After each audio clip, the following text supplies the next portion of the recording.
지금 내가 진짜 원하는 삶을 살고 있나요? 과거 갱년기는 중년의 위기로 그려지곤 했죠. 하지만 지금은 달라졌습니다. 오늘날 많은 여성이 갱년기에 여전히 왕성하게 활동하며 인생 이막의 전환점으로 삼고 있어요. 나를 되돌아보고 나의 리듬을 조율하고 내 이름을 되찾고자 하는 마음가짐이 필요한 시점.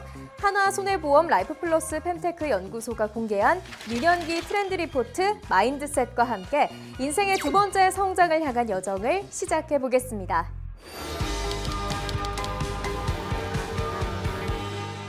누군가는 갱년기를 오춘기라고 말합니다. 사춘기 때처럼 마음이 들쑥날쑥하거든요. 설문조사 결과에서도 갱년기 여성의 71.2%가 짜증이 늘었다고 하고 절반에 가까운 46%는 모든 일에 의욕이 사라졌다고 했습니다. 일상생활이 어려울 만큼 감정 조절이 힘들다고 한 사람도 무려 3명 중 1명이나 되고요. 갱년기 여성 본인조차 마음을 다스리지 못하는 자신의 모습에 자괴감을 느끼기도 합니다. 하지만 신경과학자이자 브레인 리스타트의 저자인 리사 모스코니에 따르면 오히려 갱년기 이후 여성의 뇌는 감정 조절 능력과 인지적 안정성이 이전보다 높아진다고 해요. 생물학적 변화뿐만이 아닙니다. 사춘기를 지나며 정체성을 확립하듯 오춘기 역시 우리의 삶을 재정립하는 두 번째 성장기이기도 합니다. 오랫동안 타인을 중심에 두고 살아왔다면 이제는 나를 중심에 두고 삶을 다시 설계할 때인 거죠.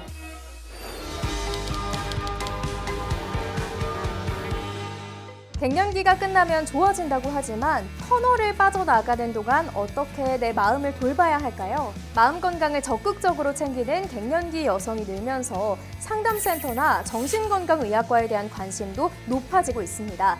서울시 정신건강 관련 기관 등록자 수 현황에서도 2022년부터 2024년까지 3년 연속 40대와 50대가 가장 큰 비중을 차지했어요. 전문가의 도움을 받는 것 외에 일상에서 할 수 있는 멘탈 관리법은 무엇이 있을까요? 대표적인 방법으로 명상, 역할 일기, 갱년기 SPA 루틴이 있어요. 명상은 주관적으로 느끼는 갱년기 증상을 줄여주고 특히 스트레스로 인해 갱년기 증상이 심해지는 것을 완화하는 효과가 뚜렷했습니다. 역할 일기는 부모, 자녀, 또 배우자로서 사느라 정작 잊혀진 진짜 나를 회복하는 방법입니다. 단순히 하루를 어떻게 보냈는지 기록하는 것이 아니라 내가 어떤 역할을 수행해왔는지 생각해보고 각 역할 속에서 어떤 감정을 느꼈는지 정리해보는 과정이에요. 기록하다 보면 타인을 위해 해온 역할은 많지만 진짜 나로서의 역할은 가려져 있었다는 것을 깨닫게 됩니다. 마지막 방법은 일상에 의미를 부여하는 작은 루틴을 실천하는 것입니다. 마인드카페 심리상담센터 박윤정 원장은 이를 갱년기 SPA 루틴이라고 칭했는데요. 여기서 SPA는 각각 공간, 사람, 활동을 뜻합니다.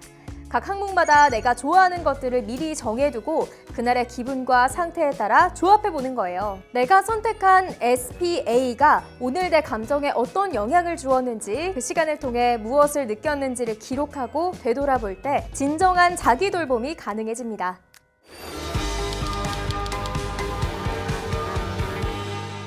직장 생활을 하는 여성에게는 갱년기의 변화가 더욱 불편한 점이 많습니다. 갑자기 열이 오르거나 땀이 나는 통에 옷차림을 바꾸고 평소 업무 스트레스에 괜한 짜증까지 더해지기도 하니까요. 그럼에도 불구하고 많은 여성이 갱년기에 일이 있는 것이 좋다고 이야기합니다. 설문조사에서 10명 중 8명은 직장 생활을 하는 것이 갱년기 극복에 도움이 된다고 응답했어요. 일을 하면서 갱년기의 어려움을 잊어버리기도 하고 자신이 여전히 누군가에게 필요한 존재라는 의미를 찾게 되기도 하니까요.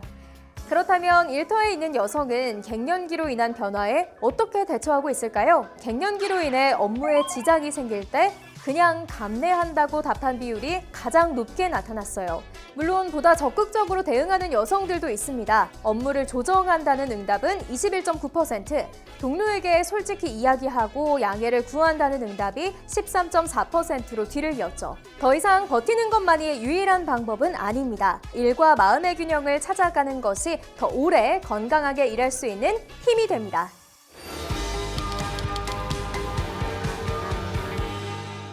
살다 보면 어느 순간 내가 뭘 좋아했더라? 라는 생각이 듭니다. 바쁘게 달려온 세월 동안 내가 좋아하는 것, 내가 하고 싶었던 일은 늘 뒷전이었죠. 취향을 찾는 일은 단순한 여가 생활이 아니라 나를 다시 알아가고 인생 이막의 방향을 그려가는 첫걸음이에요. 어릴 적 즐겨 듣던 음악을 다시 듣거나 내가 좋아하는 커피잔을 고르는 것, 이런 사소한 취향 찾기가 진짜 나를 찾아가는 단서가 될 수 있으니까요. 내 안의 나를 탐색했다면 이제 바깥으로 나갈 차례입니다. 운동, 여행, 모임 등 몸을 움직이는 활동은 갱년기 시기에 활력을 불어넣는 가장 좋은 방법입니다. 운동이 아니어도 좋아요. 집 밖을 나서는 것은 세상과 나의 새로운 연결고리를 만들고 나의 세계를 넓히는 적극적인 삶의 방식이 됩니다. 이제 필요한 것은 새로운 나를 채우는 활동입니다. 갱년기 여성들에게 만약 금전적, 시간적 제약이 없다면 무엇을 해보고 싶은지 물었는데요. 응답자 절반 이상이 몰입할 것을 찾고 싶다고 답했어요. 이는 많은 여성이 심리 변화를 단순히 치료나 전문가의 도움으로 해결하기보다 새로운 일에 도전하고 삶의 목적을 다시 찾는 데 더 큰 열망을 가지고 있음을 보여줍니다. 내가 성장하고 쓸모있다는 감각, 즉 자기 효능감을 높여주기 때문입니다.